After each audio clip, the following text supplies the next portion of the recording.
വൈകുന്നേരം വീട്ടിൽ വന്ന് കുളിയൊക്കെ കഴിഞ്ഞിട്ട് നമ്മൾ വീണ്ടും ഹോസ്പിറ്റലിലേക്ക് പോവുകയാണ് കേട്ടോ. പോകുന്ന വഴിയിൽ ഉപ്പിലിട്ടത് വാങ്ങാൻ കയറി. ഞാൻ കഴിഞ്ഞ വീഡിയോയിൽ പറഞ്ഞിട്ടുണ്ട് എൻ്റെ വായ മുഴുവൻ കയ്പായി. എന്താ അറിയില്ല, ഉമിനീര് വരെ കയ്പാണ്, വായ ഫുൾ കയ്പുമയമാണ് കേട്ടോ. ഇപ്പൊ ഈ ഉപ്പിലിട്ടതും അതുപോലെ തന്നെ എരിവുള്ളതൊക്കെ കഴിക്കുമ്പോഴാണ് എന്തെങ്കിലും കഴിക്കുന്നുണ്ട് എന്ന് തന്നെ അറിയുന്നത്. അല്ലാണ്ട് വേറെ എന്ത് വായയിൽ വെച്ചിട്ടുണ്ടെങ്കിലും അതിൻ്റെ ഒന്നും ടേസ്റ്റ് കിട്ടുന്നില്ല കേട്ടോ. അങ്ങനെ ദേ അമ്പഴങ്ങ മാങ്ങയാണ് വാങ്ങിയത് കേട്ടോ. ഏട്ടൻ ചോദിക്കുന്നത് നിനക്കിതെന്താ പറ്റിയതെന്ന്. എനിക്ക് ഈ ഗർഭിണിയായ സമയത്ത് പോലും ഇങ്ങനത്തെ ഒരു പൂതിയൊന്നും ഉണ്ടായിട്ടില്ലേ.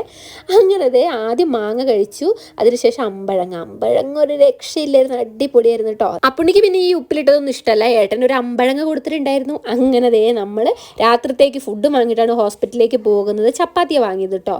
പിന്നെ ഉച്ചയ്ക്കുള്ള ചോറും കുറച്ച് ഇരിക്കുന്നുണ്ട്. നമ്മുടെ കുഞ്ഞു അമ്മേൻ്റെ കൂടെ എത്ര നേരം വേണമെങ്കിലും ഇരുന്നോളും. മറിച്ച് അമ്മ എവിടെയെങ്കിലും പോകുകയാണെങ്കിൽ അവൻ സമ്മതിക്കില്ല കേട്ടോ. അങ്ങനെ ദേ വന്നതും അച്ഛനും മകനും കൂടെ സ്നേഹപ്രകടനാണ്. അതിനുശേഷം കുഞ്ഞിന് ചപ്പാത്തി വാരി കൊടുത്തു. ഏട്ടനടക്കം ഹോസ്പിറ്റലിൽ നിന്ന് ഭക്ഷണം കഴിച്ചിട്ടാണ് വീട്ടിലോട്ട് പോയത്. അപ്പം വീഡിയോ